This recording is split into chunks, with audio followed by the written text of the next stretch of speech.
للتوظيف في الدوائر الرسمية والإرادية والمناصب المرموقة يكون المتقدم بطلب الوظيفة صينيا.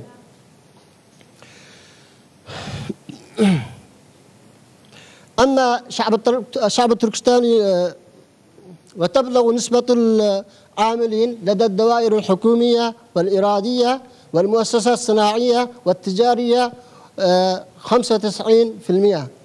أما الشعب التركستاني المسلم فتعاطل عن العمل ويعيش معظمهم تحت خط الفقر. وكلما تقدم خريج الجامعات بطلب العمل يرفض طلبهم في كل زمان يعني. وبنسبة الدخول أهل تركستان في الجيش والشرطة قليل جدا، وكلهم إذا دخل للجيش والشرطة يعملون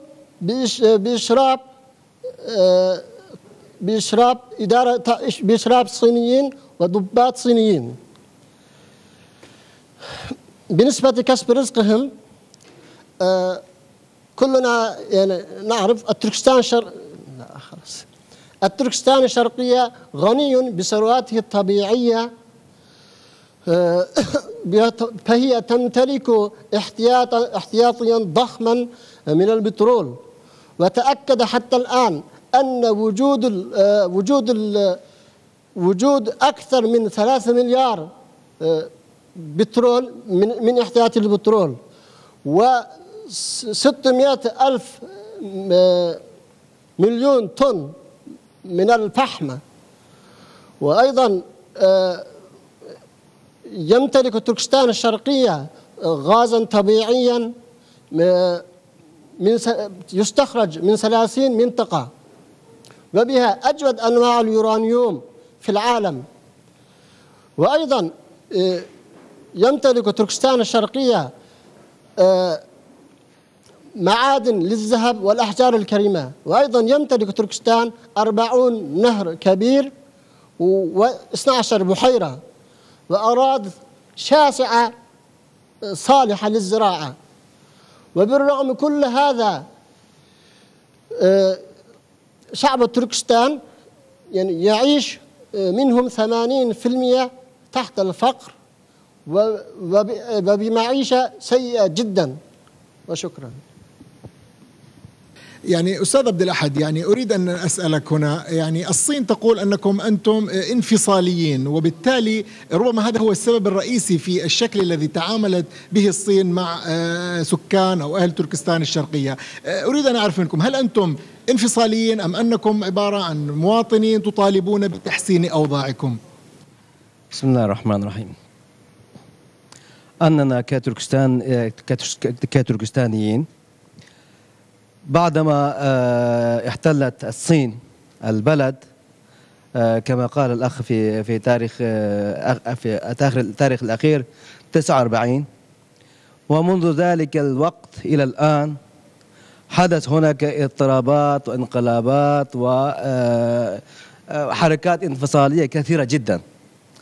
وهذه الحركات يعني لم يعرفها العالم إلى الآن، كلها كانت حركات الانفصالية موجود. ولكن أحيانا كثيرة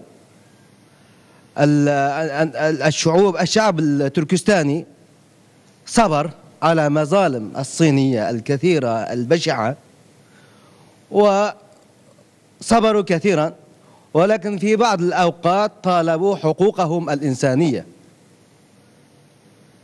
الحقوق العادية لأي إنسان، حقوق التعليم، حقوق المعيشة، حقوق الملك، كل هذا طلبوه. ولكن السلطات الصينية رد عليهم بقوة السلاح، في كل مرة يقتلون الناس ولا يستجيبون لمطالب الحقوق. طالما الشعب التركستاني يصبر على الظلم الصيني البشع المستمر، والصين يكثر ظلمه أكثر، يزيد من بشاعته.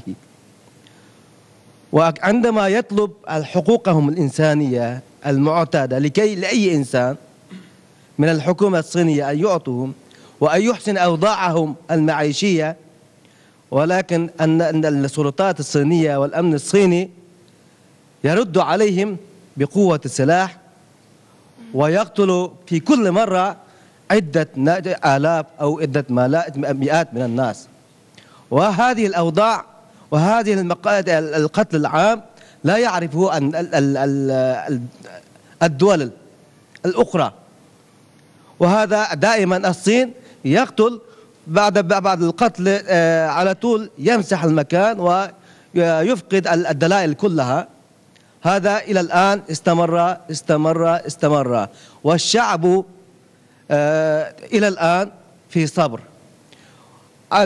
لو جئنا إلى قضية الانفصال، أن تركستان الشرقية كانت دولة مستقلة قبل احتلال الصين، والدولة المستقلة لها حق أن يطالب الاستقلال في كل وقت. والأمم المتحدة تقول مادته أنه لو كان هناك الناس يريدون استقلالهم فعليهم الحق أن يطلبوا حقهم التاريخي. ونحن ولو لم نكن نحن لو ما طلبنا الاستقلال، أن الشعب يريد الاستقلال، ونحن لا بد أن نتحرك وأن نجيب لطلبات الشعب، والشعب يريد الاستقلال التام من الصين. ولو قلنا أن الصين يعطي بعض الحقوق ويحسن أحوالنا، ولكن لا معقول أن يطلب الحق من المعتدي ويعطيك الحق الذي أنت تطلبه.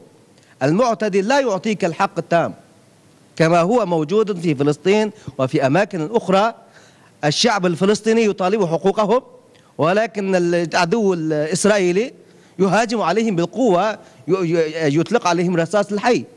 وكذلك الصين يجيب على طلبات الشعب التركستاني مثل إسرائيل أو أكثر من بشاعة من إسرائيل. ولماذا لا يطالبون الاستقلال؟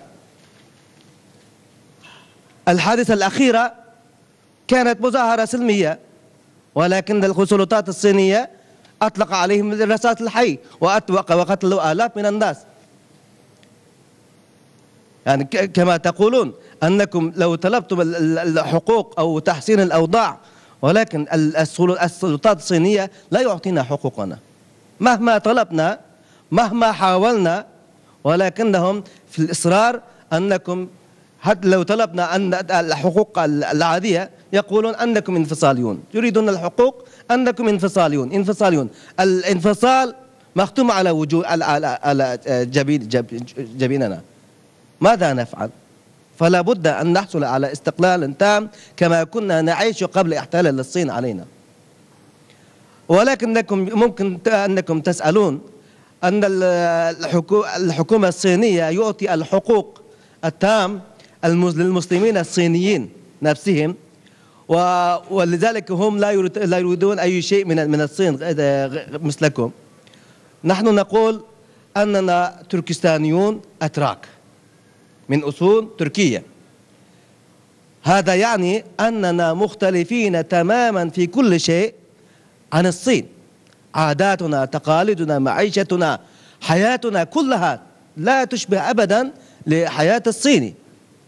وهذا في حد ذاته طبيعة الحال أننا يكون هناك تمييز بين الصين وبين الأيغور. ونحن كنا في الصغار يقولون أن الصينيين هم الأخ الأكبر وأنتم الأيغور الأخ الصغير.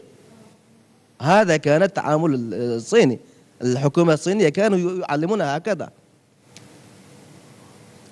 عدم التغيير هذا أدت الصين يعاملنا بالتمييز العنصري في البداية، وهذا التمييز العنصري أدت إلى المظالم كثيرة. وبهذا الناس يحلمون أن يكون لهم الاستقلال الذي عاشوا في الماضي في حياة طيبة، في حياة عزة كانوا يحلمون. ولذلك هم دائما يريدون الاستقلال ولو كان بثمن من طرف الصين.